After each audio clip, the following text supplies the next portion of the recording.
সর্বভারতীয় ইঞ্জিনিয়ারিং পরীক্ষায় সফল মালদার অভাবী মেধাবী ছাত্রের বাড়িতে পৌঁছলেন বিজেপির কেন্দ্রীয় নেতা দিলীপ ঘোষ। সোমবার সকালে ইংরেজবাজার শহরে গ্রিন পার্কে জেইই পরীক্ষায় সফল অভিজিৎ রায়ের বাড়িতে গিয়ে তাকে পাশে থাকার বার্তা দেন তিনি। অভিজিৎ মালদা টাউন হাই স্কুলের ছাত্র ছিলেন। এবার জেইই পরীক্ষা দিয়ে আইআইটি খড়গপুরে তিনি সুযোগ পেয়েছেন। শহরের বাদ রোডে সরকার খাস জমিতে টোটো চালক দাদু রতন হালদারের বাড়িতে তিনি থাকতেন। তার বাবা যোগাযোগ রাখেন না, মা অসুস্থ রয়েছেন, তবুও মনের অদম্য ইচ্ছে শক্তির জোরে সাফল্য পেয়েছেন তিনি। এদিন তার বাড়িতে যান বিজেপি নেতৃত্ব, সঙ্গে ছিলেন দিলীপ ঘোষও। তিনি বলেন, খড়গপুর আমার পুরনো জায়গা, ছাত্রটিকে সব রকম সহযোগিতা করা হবে, এই জন্য এখানে এসেছি।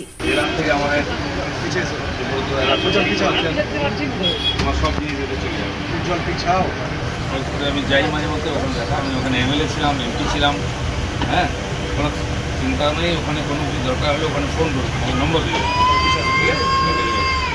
খুবই ভালো লাগছে আজকে।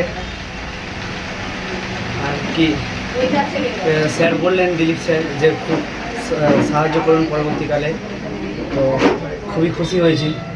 কি পরীক্ষা দিয়েছিলে, কি র্যাঙ্ক হয়েছে পরবর্তী? আমি জেডব্লিউ অ্যাডভান্স এক্সাম দিয়েছিলাম, তো 9 তারিখ ওটার রেজাল্ট বেরিয়েছিল। তো ওটাতে আমার যাই হোক সাফিসিয়েন্ট র্যাঙ্ক এসছে 1910 এসসি র্যাঙ্ক, যেটাতে আমার ফার্স্ট কাউন্সিলিংয়ের রেজাল্ট বেরালো 20 তারিখ। তো আমি পেয়ে গেছি আইআইটি খড়গপুরের ম্যানুফ্যাকচারিং। তো পরবর্তীকালেও আমি যাতে এর থেকেও আইআইটি খড়গপুরে আরও বেটার যাতে ব্রাঞ্চ পাই, সেই জন্য আমি আপগ্রেডেশনের জন্য স্লাইড অপশন চুজ করেছি। তো আর দেখা যাক। আর ব্যাপারটা হচ্ছে আমার ফাইন্যান্সিয়াল কন্ডিশন অতটা ঠিক নাই, তো সেই জন্য আমি মানে এই অনুরোধটা নিয়ে আমি স্যারের কাছে গিয়েছিলাম, আমার মিঠুন মণ্ডল স্যারের কাছে। তো স্যারের চেনা জানা যে সব বন্ধুগুলো আছে, সেই বন্ধুগুলোকে বলেছিল, এই আশেপাশে যত সমস্ত সংস্থা আছে সবাইকে বলেছিল। তো তার মধ্যে আমি নাম নিতে চাইবো রটারি ক্লাব অফ মালদা সেন্ট্রালের। বলছি যে সব মিলিয়ে এখন পরবর্তী কি তোমার কীভাবে প্রস্তুতি নিয়েছিলে? আমি বাড়িতেই আসলে অনলাইনে যতটুকু হয় ততটুকুই পড়েছিলাম। তো আমি এমনি কোনো অফলাইন কোচিং সেন্টার নিইনি। আমি এইচএস দিয়েছিলাম আগের বছর, তো এই বছর আমি বাড়িতে পড়েছিলাম। এইচএসে কেমন রেজাল্ট?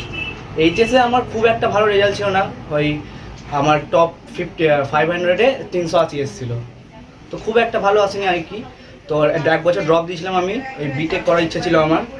তো সেই জন্যই আমি অনলাইনে যা পড়ার, আর আমার যেহেতু ফাইন্যান্সিয়াল কন্ডিশন অত ভালো না, সেই জন্য আমি আর কোটা বা কোনো অফলাইন কোচিং সেন্টার চুজ করিনি।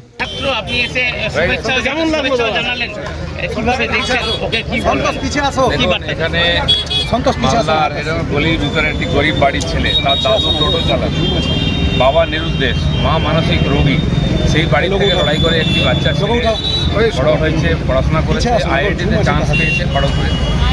আমি শুনে তার সঙ্গে দেখা করতে এসেছিলাম। আমাদের জেলা প্রেসিডেন্ট নিজে তার জন্য কিছু সামগ্রী, ব্যাগ, বইয়ের ব্যবস্থা করেছেন, আর তাকে সেটা দিয়ে গেলাম। আজকে আমরা আশীর্বাদ এবং শুভেচ্ছা জানিয়ে গেলাম। এবং খড়গপুর যেহেতু আমার পুরনো জায়গা, ওখানে গেলে কোনো দরকার হলে সহযোগিতা পাই সেটাও বলে গেলাম, ফোন নম্বর দিয়ে গেলাম। সেই জন্য তার বাড়িতে এসেছিলাম, নিজেদের বাড়ি।